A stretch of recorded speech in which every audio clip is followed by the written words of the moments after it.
Monogram. আল্লাহ বেহেশত বানালেন নবীর প্রেমেতে, হাসর করিবেন নবীর শান বুঝাতে। সুবহানাল্লাহ বলে আমার নবী আরশকে বলছেন, হে আরশ, তোমার কাছে জানতে চাই আমি নবী তোমার জন্য কি রহমত? সুবহানাল্লাহ বলেন। আরশ তখন বলছেন, ইয়া রাসূলুল্লাহ, আল্লাহ যখন আমাকে সৃষ্টি করলেন, সৃষ্টি করার পরে আমি কাঁপতে থাকলাম। আমার যখন কম্পন আরম্ভ হয়ে গেল, তখন আমার এই কম্পনকে স্থির করার জন্য আল্লাহ রাব্বুল আলামিন আল্লাহর নামের পাশে আপনি মুহাম্মদুর রাসূলুল্লাহর নাম মোবারক লিখে দিলেন। জোরে বলি সুবহানাল্লাহ।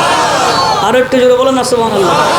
এটা আরো সহজভাবে বলি, আল্লাহর নবী আদম আলাইহিস সালামকে যখন সৃষ্টি করলেন, সৃষ্টি করার পরে তিনি যখন চক্ষু করলেন, উপরের দিকে তাকাইলেন, আদম নবী প্রথম, দ্বিতীয়, চতুর্থ, পঞ্চম, ষষ্ঠ, সপ্তম আসমান সব সিদরাতুল মুনতাহা পাড়ি দি তার চোখের দৃষ্টি আরশ আজিমে পৌঁছে গেলেন। আরশের গোড়ায় দেখতেছেন লা ইলাহা ইল্লাল্লাহ মুহাম্মাদুর রাসূলুল্লাহ সাল্লাল্লাহু আলাইহি ওয়াসাল্লাম। আদম নবী বলেন, আল্লাহ আমি হলাম প্রথম মানব, আমি প্রথম মানুষ, কিন্তু আপনার নামের পাশে যার নাম দেখছি আবার ইনিকে। আল্লাহ বলেন, আদম শোনো, বিপদে পড়বা, মুসিবতে পড়বা, বিপদে পড়ে যাও, মুসিবতে পড়ে যাও, আমার বন্ধু হাবিবুল্লাহর নাম নিয়ে শুধু একবার আবেদন করবা, আমি তোমার আবেদন কবুল করে নেব।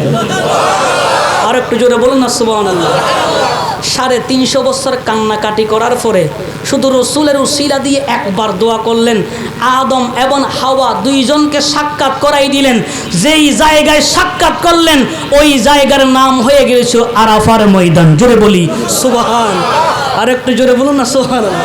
এই আরাফার ময়দানে দাঁড়িয়ে থাকলেও সব, দাঁড়িয়ে থাকলেও নামাজ পড়ার দরকার নাই, শুধু দাঁড়িয়ে থাকবেন যে আল্লাহ সওয়াব লিখতে থাকবেন। আর একটু জোরে বলুন না সুবহানাল্লাহ। এটা কোন ময়দান? আরাফার ময়দান। আদম নবী কি দেখেছিলেন? লা ইলাহা, আর জোরে বলুন লা ইলাহা ইল্লাল্লাহ মুহাম্মাদুর রাসূলুল্লাহ সাল্লাল্লাহু, আর জোরে বলুন সাল্লাল্লাহু।